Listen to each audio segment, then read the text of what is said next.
这个川普啊一直在追求所谓的弱势美元啊，他想法是以这个汇率啊来换市场，这种还是个豪赌了。可是有一个关键问题他没有解决，就是说你那个高关税跟低汇率啊之间啊，这两者是互相矛盾的。你的关税要是高的话，它会提升美元；那美元的话，就比方说进口减少了，那么呢通膨上升，然后利率就维持高点。promote 一个高关税，同时又希望一个降低这个汇率。也比方说开车啊，一脚踩它这个油门加油，这就是提高关税；一脚同时踩刹车，就降低汇率。这是两者不能同时进行，我觉得他就车子一定会出事。美国总统川普最近有一项新的人事提名案啊，这是他提名前联准会理事 Kevin Walsh 华许担任下一届的联准会主席。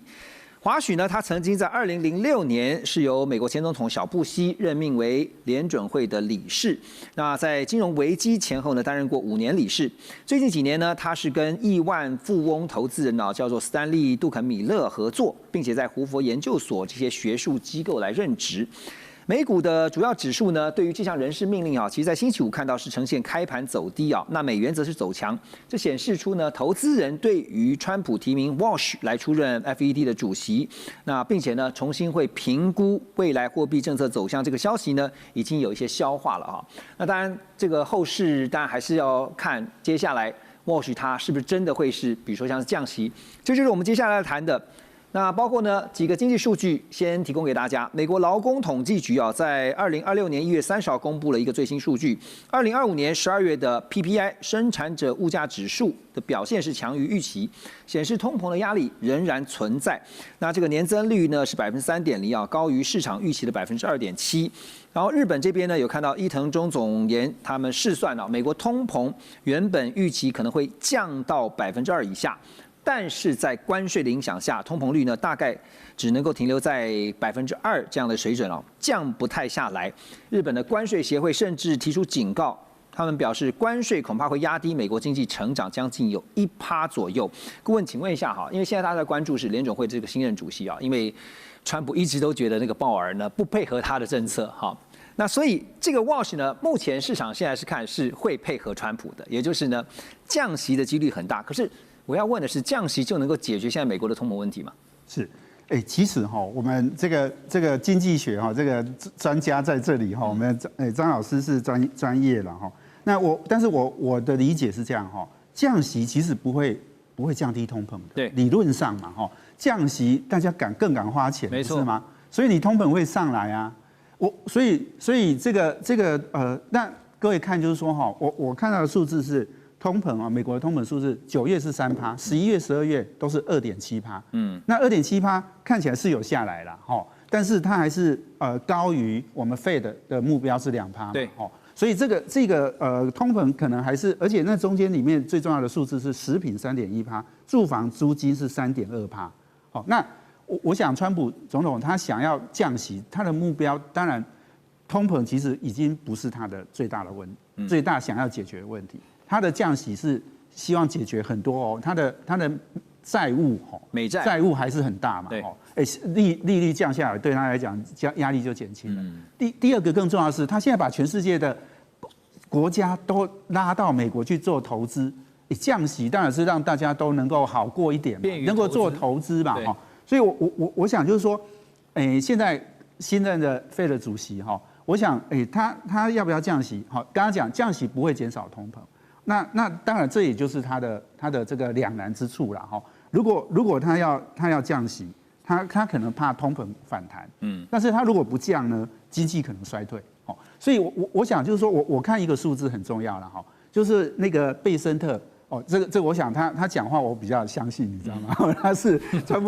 普这个那个里面，我觉得讲话他有一个所谓的333，就是经济计划的指标，他的目标是什么？2028年那个赤字要降到3%。然后放松管制，让 GDP 成长3%，然后每日增产300万桶的石油。你去看2024年到2025年它的数字都改善了，也就是说，当然都离它的目标都很远但是数字都改善。但我的意思是，它还有3年的任期，是所以我想2028年，我们可以观察啦，就是你刚刚讲，就是说到底通膨会不会解决？我觉得他第一年是有拿出成绩来。还有一个，刚刚我更重要就是说，整个产业经济的结构，他要做 AI， 要做晶片，他把全世界的半导体产业通通拉到美国去了嘛，台积电也去了，对，韩国、日本，然后艾斯摩尔的荷兰、欧洲也通通去了，他把这个生态链已经建起来。是，那这件事情，我觉得他是在打造，就是说未来要跟中国竞争一较高下那个是很关键。对，讲到这个降息就是大家都会想到现任的鲍尔因为他真的是在专业的判断上面，因为在2025的时候，其实也讲过说这个降息的次数可能会就是说可能会按照原先这个联总会的预期。那可是后来发现说呢，这个鲍尔他其实在决定的时候，他是按照专业去做出判断，所以次数没有像川普当初讲说，就是会一直降。好，可是呢，现在不只是利率就连汇率美国现在要准备对人民币出招。美国财政部在29号他们发布了最新的货币报告，表示说呢，将加强对各国外汇交易行为的审查，那包括呢任何试图阻止本国货币兑换美元贬值的行为。虽然并没有指控哪些主要的贸易伙伴操纵汇率但在这一次的监测名单当中呢，新纳入了泰国，还有中国大陆跟台湾呢，都还在名单里面。美国财政部称人民币是严重被低估，也呼吁中方呢应该要及时而且有序的方式来允许汇率走强。好，他们用了这样的一个说法直接quote他们的说法是：中方当局应该根据宏观经济基本面，及时且有序的允许人民币汇率走强。是还干预人家的汇率，我真的觉得。那请问吴越老师美国既然对中国大陆施加关税，但是为什么又会担心人民币维持低档会促进出口？因为第一个，当然美国对于世界各国的汇率多少都会发布政策来表达干预。为什么？因为美国是全世界最大的贸易赤字的国家。这第一个。那他的主观的想法，为什么贸易会赤字？就是你的币值过度的被低估了嘛，才会强化你的出口的竞争力嘛，这第一个。那第二个就是，哪怕2025年，其实中国对美国的出口已经降低了，但是它还是美国最大的贸易逆差国。所以它当然对中国的汇率也会持续关注嘛。那第三个，但是他应该也看到了，如果从去年8月份人民币跟美元这样一个汇率的比例，大概是1:7.21。8月初，那如果到1月底收盘为止，已经升到了6.94的嘛。如果从这个角度来看，它是从7.21已经升到6.94，而不是更加进一步的贬值嘛。那刚刚特别顾问也谈到了，那去年中国又创下了大概1.2兆左右的这样贸易顺差跟盈余嘛。所以从这个角度来看的话，美国当然还是希望中国能够人民币继续升值那继续升值的方式呢？就是某种程度来讲的话，就是让它的这样一个高关税的政策可以得到一个有效的这样一个发挥嘛。所以说，这美国这种想法是从它逻辑上是可以理解的，有点像这个续命符的概念。但是有没有效果，当然就最终还是取决总体的很多多项的考虑嘛。是。所以其实现在看到说，今年这个开年以来，我们看到说国际金融市场其实是经历了非常震动的这个局势美元的这个指数呢，单周就暴跌，也创下了去年4月以来最差的表现。好，在画面的右方，我们看到华尔街的见闻，他们有一个报道是说呢，ICE 美元指数27号一度跌到了95.60，刷新了2022年2月以来的最低水准，单日是下跌了1.5%。那彭博美元指数呢，创下2022年3月以来的新低。最近6个交易日的跌幅都超过3%，那是去年川普宣布对等关税以来的最大跌幅。还有下方这位首席经济学家Wayne Thing， 他则是说呢，这将要引爆新一轮抛售美元的行动可能会让美元进一步的走跌。川普政府内阁当中有多位成员也同样是力挺美元走贬的，原因是因为呢，弱势美元是有助于提高出口竞争力的。好，所以现在这个川普刻意压低美元的做法，真的会是如他们的计划，然后让这个弱势美元的情况之下，让其他的国家就是乖乖就范，买美元，大量的买美国商品吗？好，很快的讲这个川普一直在追求所谓的弱势美元他出发点就是他想法是以这个汇率来换市场，这种还是个豪赌了。可是有一个关键问题它没有解决，就是说那个高关税跟低汇率啊之间啊，这两者是互相矛盾的。我想这个大家可能清楚。怎么说呢？比方说你通常啊，像这个你的关税要是高的话，它会提升美元。那美元的话，就比方说进口减少了，那么通膨上升，然后利率就维持高点。是。所以因此呢，所以它是维持一个高关税，它 promote 一个高关税，同时又希望一个降低这个汇率，低汇率。这就好像一个人开车一样，比方说开车啊，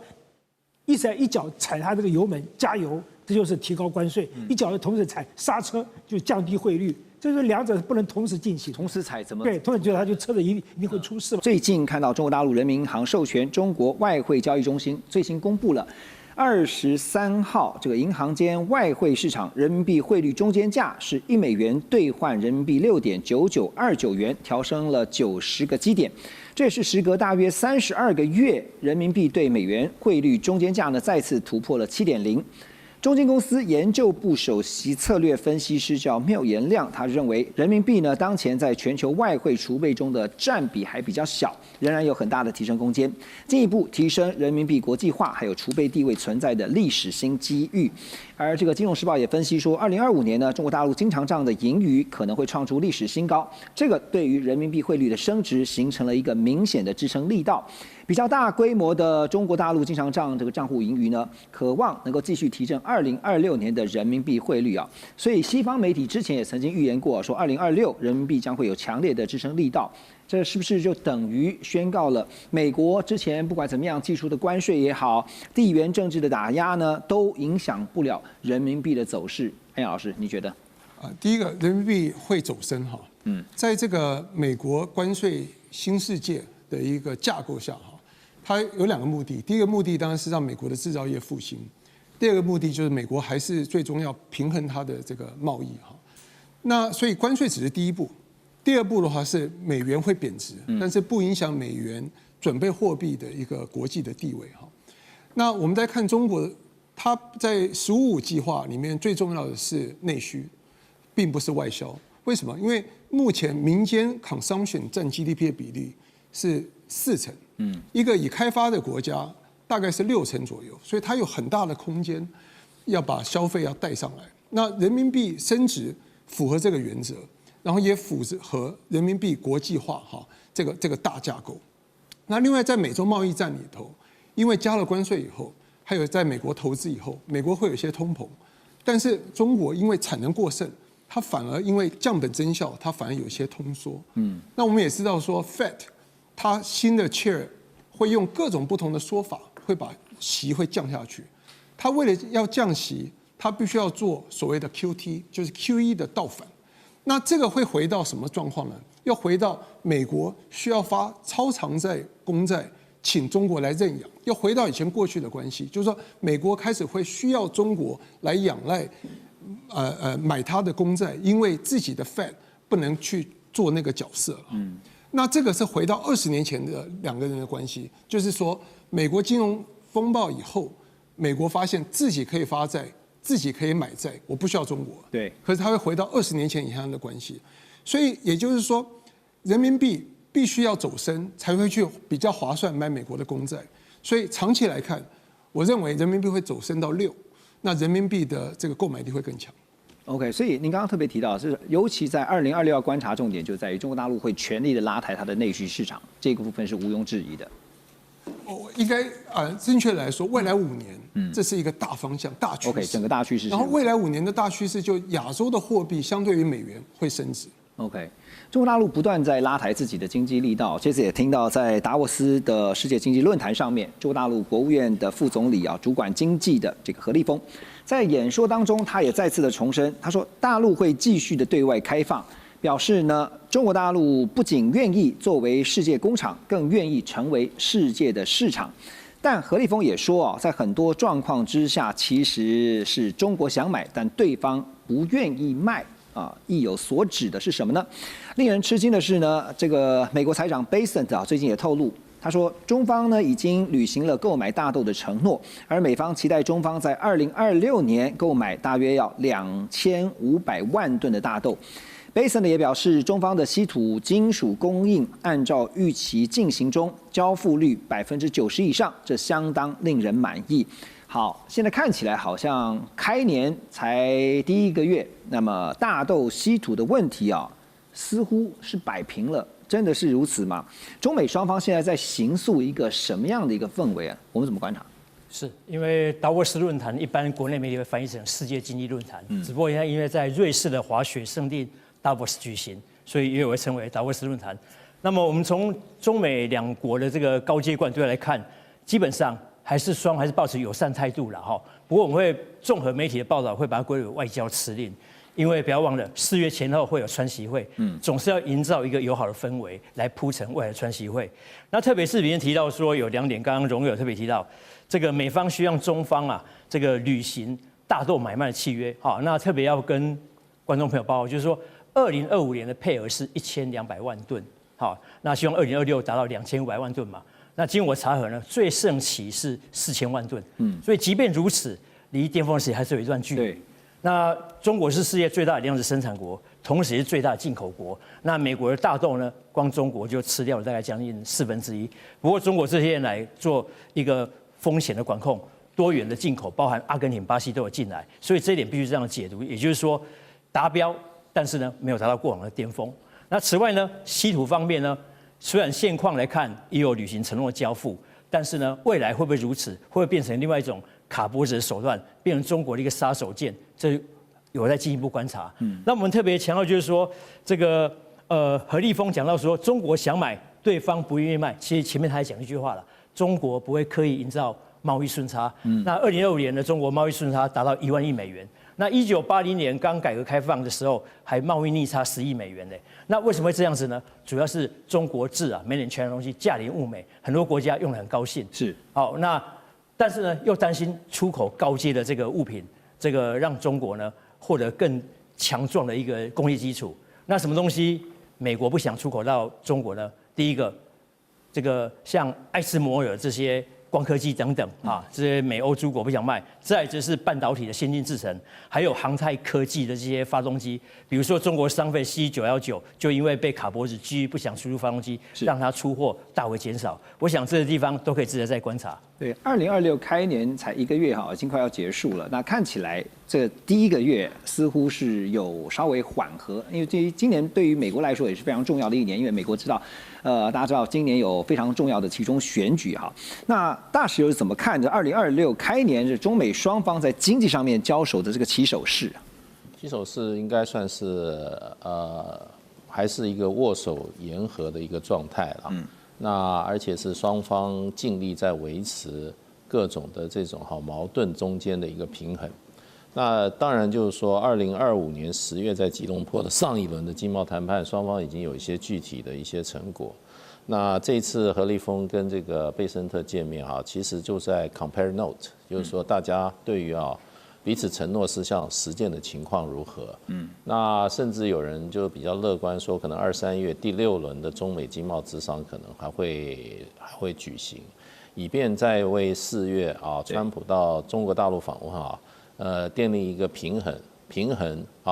和缓甚至有这个正面迹象的一个两国关系，把毯子先铺平一点。铺平啊。那当然就是说，今年美国是大选年，所以它比较容易受到这个经济情势的影响。那这个不是大选，就是期中选举，也算是重要选举那它必须在经济上维持能够好。如果不能够有斩获的，也要维持一个平衡。那这个中间，中国大陆扮演很大的一个重要的角色。尤其在农产品还有这些产业界上面中国大陆抓了2个很重要的牌，一个就是农产品采购，另外一个就是稀土的供应的这种顺畅。所以这2个牌让川普看到了威胁，也看到了机会。那如果中国大陆在这个农产品方面给予美国比较多的这些采购，对川普的选情是有帮助的。所以整个2026年开始我觉得美国考量的就是川普的今年2026的期中选举，还有他4月份要去中国大陆访问的那个气氛的营造。对，所以算是很乐观，很乐观。那中国大陆今年的可能就是15.5的开年，那也会集中在经济上面，所以双方在经济上我觉得还是中国大陆一句老话比较接近事实，就合则两利。对，斗则俱伤。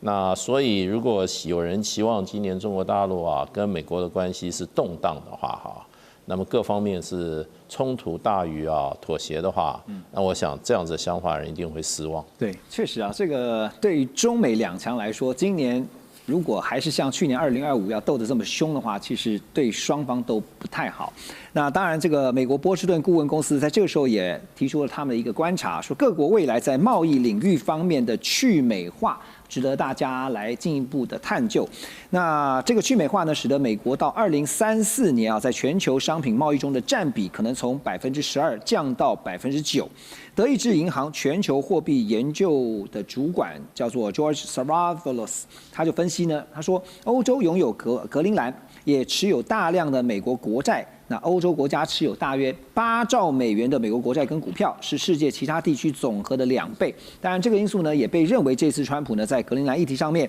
本来说要课欧洲200%的税，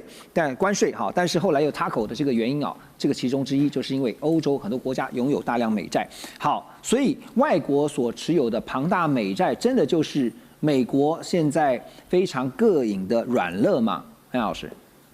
第一个就是说，这个我们提到所谓的稳定币就是有所谓的 USDC，它是在美国境内，银行跟信用卡它都会跟它接轨，它受美国政府接管。那 USDT 呢，它是在美国境外，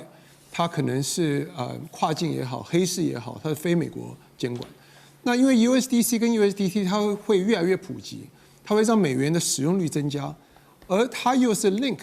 美债。所以它反而是有一个民主化的过程，就让以前是央行机构在买美国公债，变成世界的人民会去拥有一个美国公债，反而让这世界从以前的黄金美元是为了储存，石油美元是为了采购，到现在的数位美元让它普及化。那美国呢是全世界最大的债务国，也是全世界最强的军事国，这在人类历史上是没有发生过的。那过去美国是发美债拿外国人的储蓄维持美国人的购买力，它是个贸易赤字。现在美国开始课关税，还是拿外国人的储蓄到美国来设工厂投资，然后呢，再让美国的商品可以卖到全世界，它是个贸易红字。所以它为了要平衡贸易，最后美元还会做一个贬值，但不影响它准备货币的国际的地位。所以说，这比较有趣的地方是，借美元的人他反而很开心，因为他还的钱变少了。那有美元资产的人也很开心，因为在美元计价中，你反而升值了。是我进一步追问您，就是说，因为美债的这个风险，就是担心美债的疑虑，包括刚刚提到了受制于人美国一直在推动，就是希望把稳定币然后纳入在未来的全球金融体系，这个部分的理想算盘有可能实现吗？对，第一个它已经在发生了，就是说，因为稳定币在美国境内，因为它的交易成本相对于传统的 SWIFT 这种系统，对，它成本太低了，所以说它在境内已经在发生这个事情，境外也在发生中，也是一样的一个逻辑性，所以就是它用普遍性维持美元的流动性，那反而从美国角度来讲，以前你还要买印钞机，还要买纸，还要把它印出来，一张100块美元的成本是1块钱美金，现在的成本更低了。对，所以其实说穿了就是美国的如意算盘，就是希望维持美元在全球金融市场，特别是在货币当中的霸权地位，数百年如一日。来关心美国的经济问题最近大家看到一个产业的重大消息，就是全球物流业的龙头 FedEx， 大家所熟知的联邦快递。他们最近宣布呢，将要关闭在德州的一间物流中心，预计呢也将会有856名员工遭到资遣。那《华尔街日报》盘点了川普、白宫还有经济学家以及企业领袖们对于经济所提出的6项大胆预测，还有包括实际的结果会如何，以及接下来可能的发展方向。总结来说呢，就认为这个结论是关税政策上路8个月之后，对就业市场的提振效果仍不明显。相反的，一连串的大型企业裁员消息，还有疲弱的劳动数据显示，劳工正在面临更艰困的局面。虽然说美国的 CPI 最近这个数据表现还算不错，低于预期，但是 Russ 对于川普来讲，他要解决的，尤其我们讨论过的2026马上期中选举如果选得不好，川普就提前跛脚了。所以对他来说，要想办法先解决经济问题。但是这个美国内部的经济问题会是他18分钟这样慷慨激昂的演说就能够解决得了的吗？他说经济没什么问题了，所有的统计都非常非常好。在他的眼中，美国经济是没问题的。按照他的说法，不是吗？在你的眼中呢？他说失业率走低了，油价也降低了，对不对？GDP 会有成长了，对不对？物价也开始下降了。他说都很好，都是在他过去10个月领导之下，经济都变好了。他说很好，但是美国人民有觉得真的很好吗？目前按照民调是，真的是很多人是没感觉，对，而且共和党国会议员真的是开始担心，这也是事实，尤其是在众议院，因为众议院会有变天的可能是比参议院更大了，所以的确是很多共和党及众议员是已经开始非常担心是事实，对，但是川普他还是会用这种说法，他不会说我们正在努力，过几个月才会变好，这个是民主党的说法，拜登的说法。川普一路以来不会用这种说法，他一定会坚持说已经好了。从今年1月20号我上来之后，我马上都变好了，都是因为我的政策。所以他不会说你再给我时间，他不可能会用这种说法。效果都没有看得到啊。的确是很多人没有看到，对，是啊。但是还有另外一个因素大家也要记得，那就是。即使很多选民对川普怎么处理经济问题是不满的话，这个到目前为止也不能等同他们信赖民主党。川普也知道这点，其实民主党的民调非常非常低，就是他选民对民主党的声望还比他们对川普低很多了。你的意思是说，虽然不满川普，但是也不会把票投给民主党？不一定，我们还是离投票日太远，还有一段时间，对，而且很长。所以说实在做一个结论，其实我个人觉得川普还有时间。我的意思是说，首先他不会说再给我时间，这个不符合他的 style， 他的风格。但是同时他也知道，其实我不用今天说你不用担心，你不用担心。他知道他还有时间。我的意思是说，如果进入明年2月、3月、4月、5月，如果经济真的是越来越好的话，有好转的话，那共和党就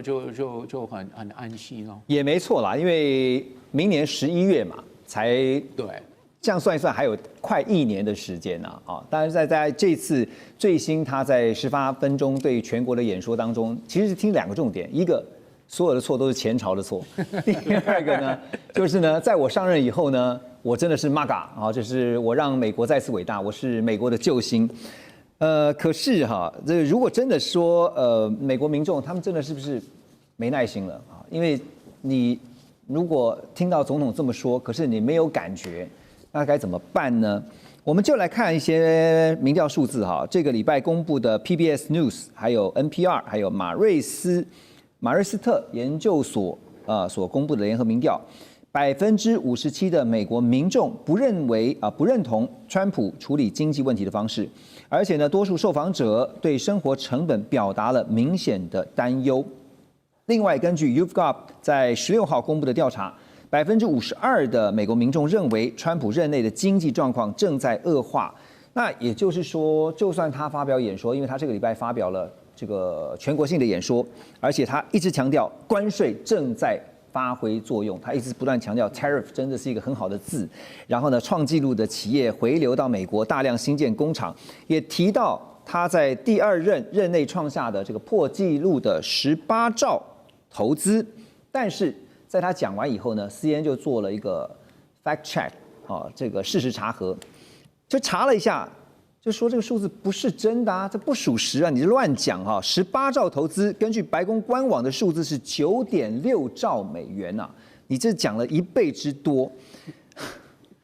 但川普他还是讲得出来了。因为他是川普嘛，好，那在制度下滑、经济、通膨压力都没有办法解决的情况之下，所以大使怎么看？因为虽然 Ross 刚刚讲了，说还有时间嘛，将近1年，可是，在年底结束前，赶快先来一波，就是巩固民心。一方面，是不是也在巩固他在共和党内部的一个支持呢？您觉得？对，我觉得这也是他的办公室主任给他的建议啊。那川普做事本来就是蛮随机的。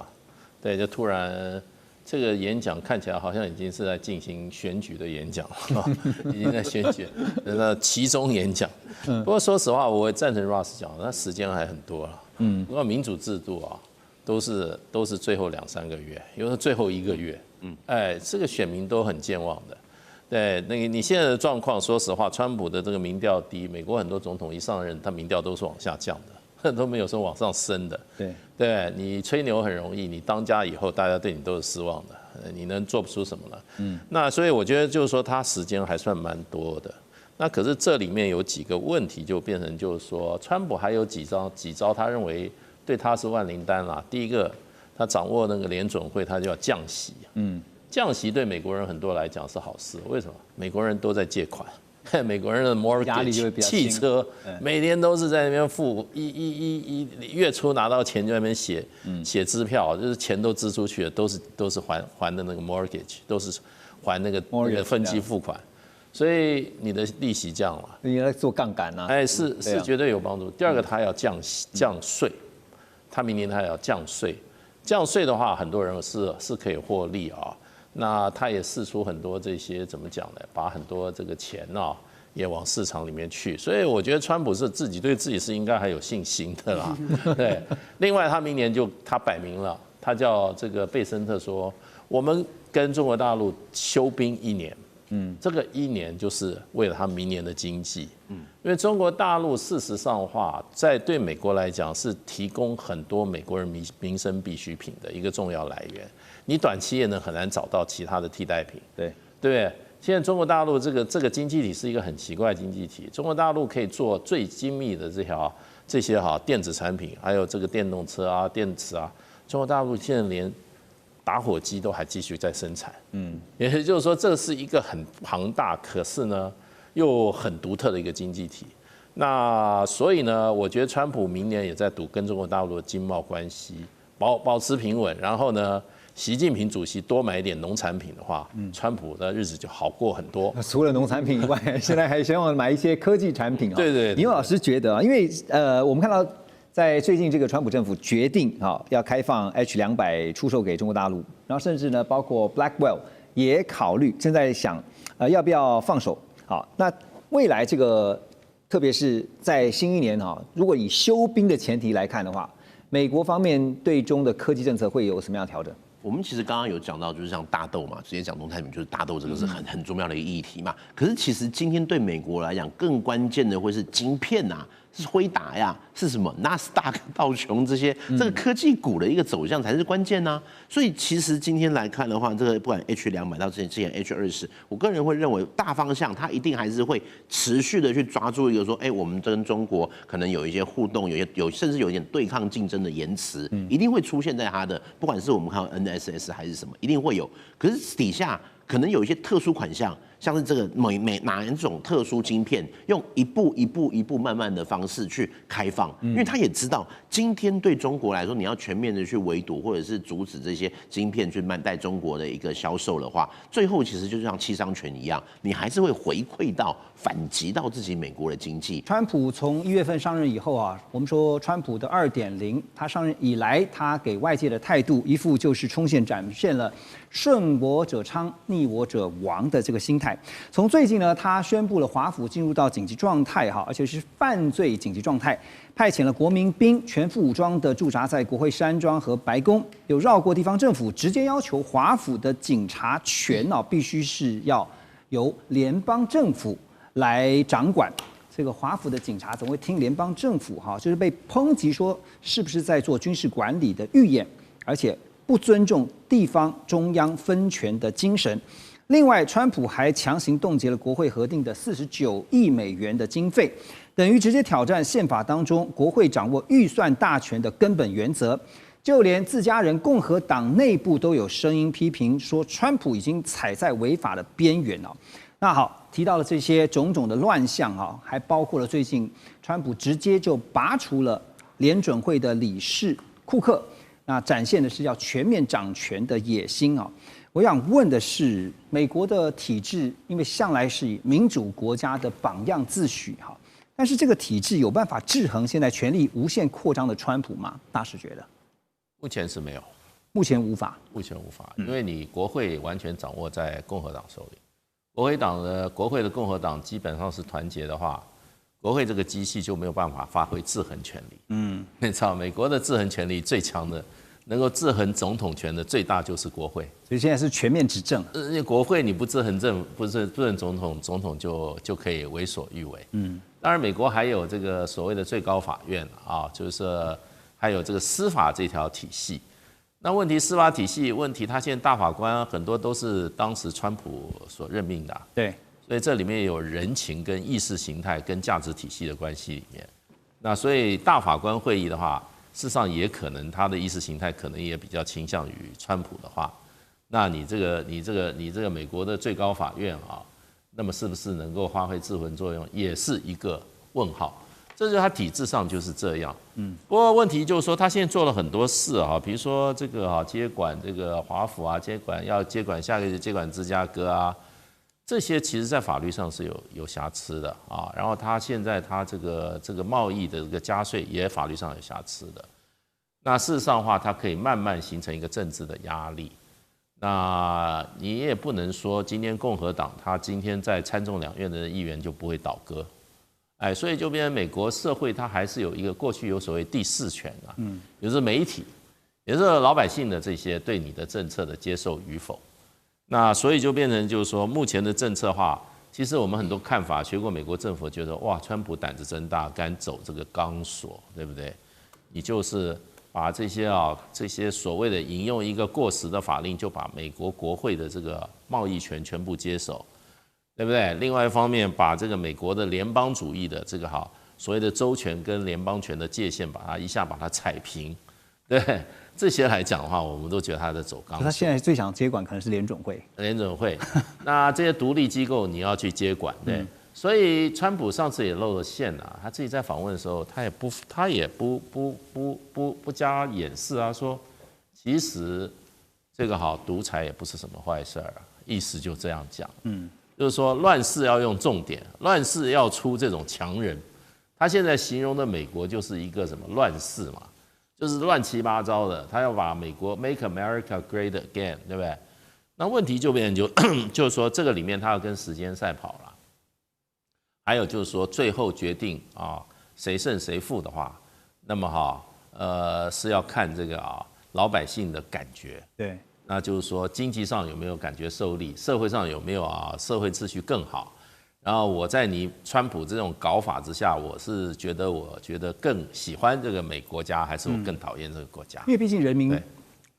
会看待非常重要的是经济的表现哈。就是最近当然这个从一些经济数据来说，川普的压力似乎是稍微没有那么大。可是呢，这给民主国家一个什么样的警惕？因为便是顺我者昌，逆我者亡哈。这个想干嘛就干嘛。数据的话，你也是造假的啊！你数据让他看了不爽，就把你一个就是那个研究数据的机构就要把你干掉了。所以，川普这种玩法的话，事实上的话，我讲会慢慢失去因为美国人是一个自由主义为主的一个政治意识形态的国家。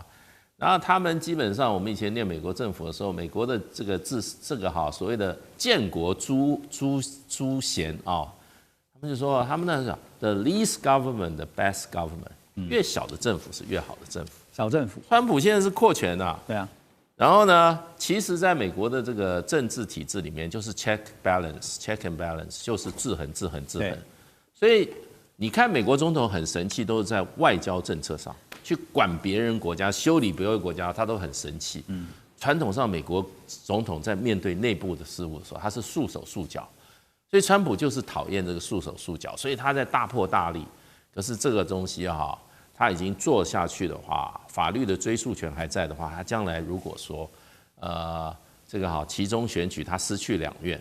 然后呢，他有一天下台以后啊，也是 FBI 跟这个司法部不在他管理之下，我看他的日子是会很难过。最近有些分析也在不断的去讨论到说，川普现在在颠覆整个美国现有的一些体制哈。但是这个虽然乱世，你说要用这个乱法或什么的，但是这个乱世的乱到底是谁造成的啊？那说到说联准会的这个理事库克被立刻开闸撤掉啊，让外界真的是一片哗然。那外媒的分析是说呢，其实川普真正的目标不是库克啦，是联准会当家的鲍尔啊，因为呢。如果库克被拔除，再加上川普呢迅速递补人选啊，这个倾向川普的人马递补上来之后，就能够在联准会的理事会议上，要以4-3占多数的优势。也就是呢，这样的话，川普的手就可以呢直接掌握美国的货币政策哈，真的可以这样吗？那鲍尔又有什么方法可以应对呢？钟老师觉得，杀鸡儆猴是一个很好的比喻哈，这只鸡当然是 Lisa Cook，那猴呢只是那个主席 Jerome Powell 哈。不过呢，我们要特别介绍一下库克这个人物哈，他是所谓的非裔之光啊，因为他是联准会里面第一个女性，对，这个非裔女性哈。当然，联准会台湾民众可能不清楚，它类似于我们台湾中央银行啦，因为台湾没有联准会嘛，那目的在于就是说制定货币政策，不管升息或降息，来稳定物价、促进就业，所以这样想就比较容易理解。那么这个库克呢，她是第一位非裔女性来入主联准会的。而且他是一个学霸级的人物啊，从牛津大学一路念到那个 UC Berkeley 的博士，而且风评也不差。那今天这个如果川普要让他就地正法，总不能师出无名嘛，所以必须找一个借口。你知道借口是什么吗？有一个在 Twitter 上面有人 po 文啊，说这个库克涉及这个诈贷，就是用低利的房贷是诈欺来取得房贷的，因为他假造的银行文件跟交易记录，诈贷，对，取得那个，因为他以前在密西根州跟乔治亚州有房地产，然后用隐匿一些记录来取得廉价的这个房贷哈。那当然，这个库也不是省油灯了，他反控是政治迫害，那只是一个简单笔误。他现在要往上告，对，因为现在进入司法诉讼，所以谁胜谁负不知道。不过呢，不管降息也罢或升息也罢，总来说都是川普想掌控联准会的一个动作了。因为坦白讲，对川普本人来讲，能够掌握联准会，比单纯做出一个降息或所谓的升息动作更有意义。那么，如果能够掌握联准会这样的一个独立机构，那么再进一步掌控其他独立机构的可信就大为增加。对。不过，冲着这个非裔之光来讲的话，如果不能让他师出有名，把他这个拔除的话，未来恐怕后患会更为严重。我觉得对学经济学企管的张老师来讲，一定是更有感触哈。因为说实在的，领导人要去主导，甚至要去干预这个央行的决策哈。其实，在之前就有一些很不好，而且是惨痛的教训啊。比如说土耳其，当时埃尔段呢强行开除他们的央行总裁，结果造成里拉重贬，通膨失控。阿根廷更是啊，这个阿根廷的总统之前试图开除他们的央行总裁，结果呢，阿根廷也是通膨飙升啊，这个民不聊生。好，在都显示啊，政治力如果干预央行的决策的话，短期也许会讨好选民，但长期呢，必定是利率上升、通膨恶化。所以，川普明明知道有可能会面临这个双涨风暴啊，包括现在克鲁曼啦、美国前财长耶伦啦，都已经再次警告不要这样做哈，因为这样子恐怕会让美国推向债务危机，还有经济崩盘。可川普还是决定这么做。老师怎么看？我在讲解这个回应这个之前呢，稍微可以说明一下，像土耳其、阿根廷啊，他们在出现这些问题，比如说用政治手段啊去处理央行总裁的事情啊，实际上有一些前提，是这两个国家啊，那时候经济已经都不好了。像我那时候稍微查一下，阿根廷2010年那时候外汇存底呢没剩几块钱，剩下5亿多美元。那2024年的土耳其更惨。那像这种东西，这出现的就是我们发现到说政治介入央行总裁的这种独立性的问题啊，有时候可能是一种政治手段。那川普这个介入这种 Fed 的一些 policy 啊，我的看法，第一个看法是，其实利率啊，经过1年多的现在是高峰期，我预期即使没有川普的施压，Fed 在今年下半年一定会降息，第四季一定会降，因为不降的话会严重影响到美国的建筑业，尤其住宅贷款，那就会影响到内需。所以像这种东西，我有时候感觉到是川普啊，有点在好像演肥皂剧一样，好像跟美国人讲说，你看我一直施压，一直施压，为美国人好，然后最后是我施压的关系，我施压的关系，所以你降了。那事实上，在我的看法，以经济学角度来看，事实上是开始要降的时间点已经快到了。因为不降的话，建筑业会很惨，而且建筑业是一个国家的内需的龙头。那第二点是我比较concern，对耶伦讲的很对，其实这种所谓的降息过度没有按照市场机制走的时候，会出现太多的不可预测。那依照那种理性预期的理论，我跟你讲说，不可预测的结果就会造成很多的资源的物质。对，资源物质的结果呢，整个经济就一定会出现很多的什么系统性风险。我们常常讲的那 butterfly 蝴蝶效应，就这个。因为美国事实上现在的债的危机，事实上就卡在那个一点。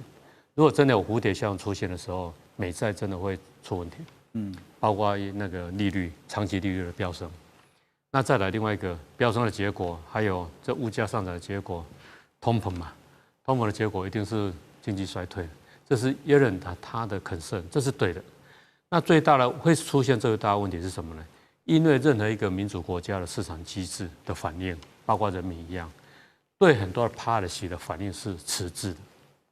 一迟滞的结果，就会出现更多的不可预期性。美中的关税战真的是峰回路转。4月22号，先看到川普，他是表示说呢，对大陆的145%的关税会大幅下降，因为他觉得太高了啊。然后呢，又看到这个 Bason， 就是美国财长呢，他表示说呢，对中国大陆的关税战打下去，双方都无法承受。所以《华尔街日报》也报道说，对中关税呢可能会降到50%到65%之间。其实这也就代表大概就脱钩了。但是川普政府呢，后续又再进一步表示，什么时候降低关税将会取决于北京，等于是把球又丢回了给北京。我们刚刚一直在讲说这个压力时间的压力到底在谁这边那贝森特讲到说，美国其实跟中国大陆一样是无法承受的压力。这个压力可能是什么呢？会不会是我们刚刚提到的美债？委员怎么看？压力，你想看他们去年的贸易额有多大？美国这个出口到中国大陆1435亿，从中国大陆进口了4389亿。这个贸易量大，这样子的大，就代表双方其实相当程度的互相依赖对方的这个市场嘛。所以你现在这个完全停掉切掉，那怎么办？那造成的问题是什么？美国很多人我看那个商店的货物架上都空的啦，有的开始要空了。中国大陆呢又开始裁员，有的工厂几乎要关门，所以双方真的是很难承受。而这里面还有要讲更细腻一点的话，就是说，你如果稀土真的是长时间不卖给美国的话，美国 F-35，美国的这个 F-22，这种好的这种战斗机上面，这个稀土是不可缺少的。民用的这种装备设备也是一样。你的生产的过程中，你就需要稀土。你没有稀土，你中国大陆、你美国的6代机搞不好都没有办法生产。那同样的，如果说大家关系搞到恶劣到一个阶段，那美国说你中国大陆在我们这边上市的公司，你回去吧。那你怎么办？那你一夜之间，那个造成了金融上的冲击，对中国大陆这些大的公司，在美国上市这些公司来讲。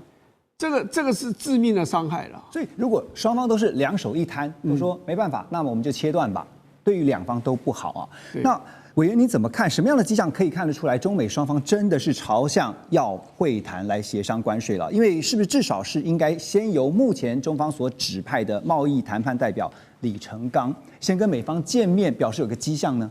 我觉得你讲这是非常，这是我一直的看法。你知道人家说双方等于是在决战的这个当头就其实就已经在战场上双方已经交战了啦。你知道这种打仗的时候是临时换将是兵家之大忌耶。那为什么你要把你的这个贸易代表把它换下来，换李成钢上去？就是你就是觉得说李成钢可以替中国大陆完成重要的谈判的使命，那这个使命是什么？就是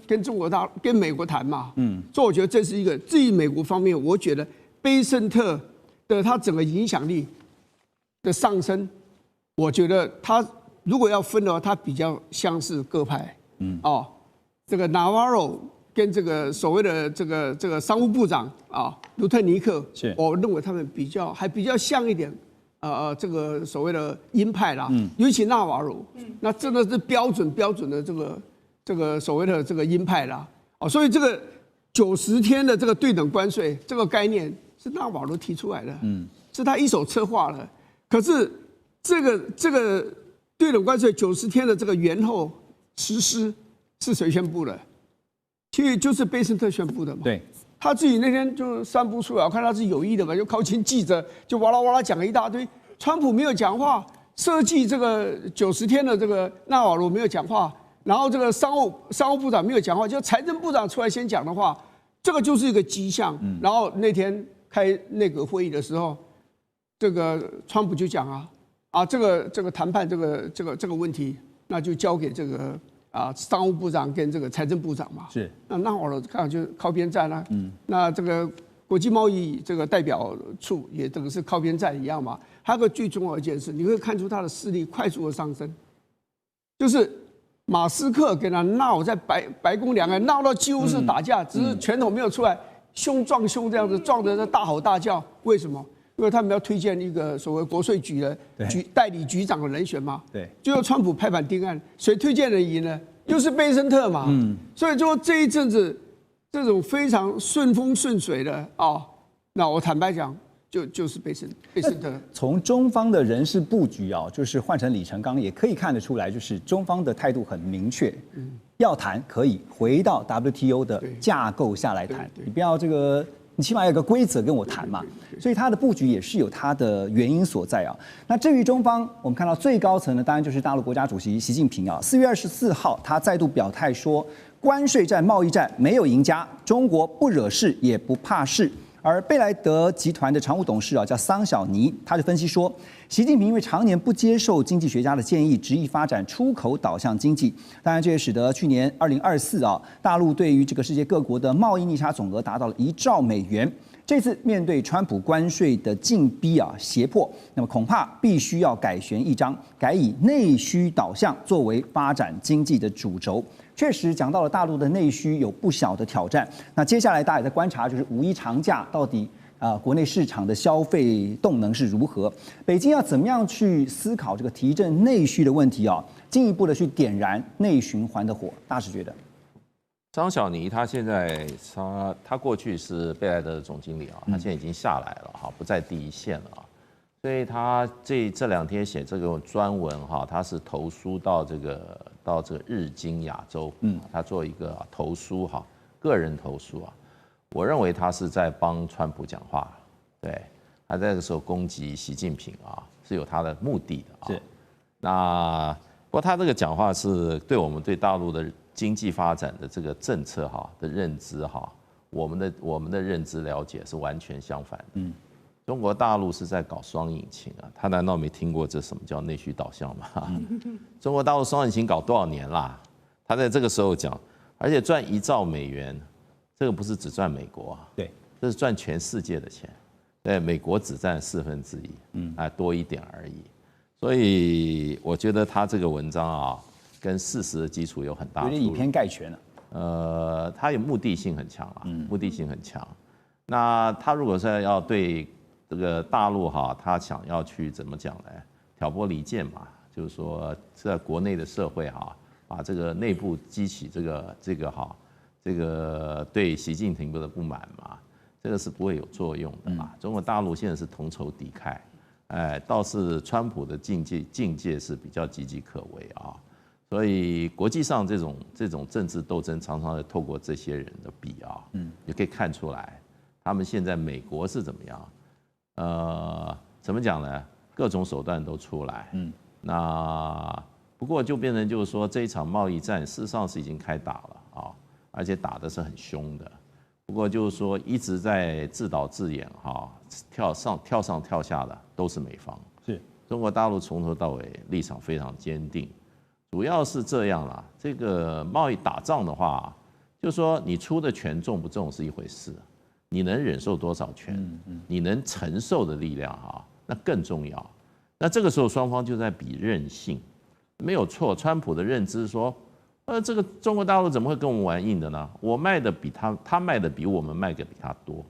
这个讲法是一个蛮粗糙跟幼稚不成熟的讲法了。那第一个就变成就是说，你卖给中国大陆的啊，是卖方市场还是买方市场？对，如果是卖方市场的话，没错，你在芯片业上面你是可以卡到中国比的。你那些大豆，你那些猪肉、牛肉，你能够卡住中国大陆吗？没有用啊。对。可是中国大陆对美方的这个也不是说有完全的刚需，可是问题就变成这一些中国大陆卖给美国的很多别的不提民生必需用品的话，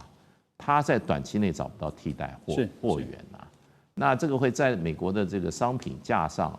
会造成1到2个月的空缺。对。这个空缺就会让美国社会产生怎么讲？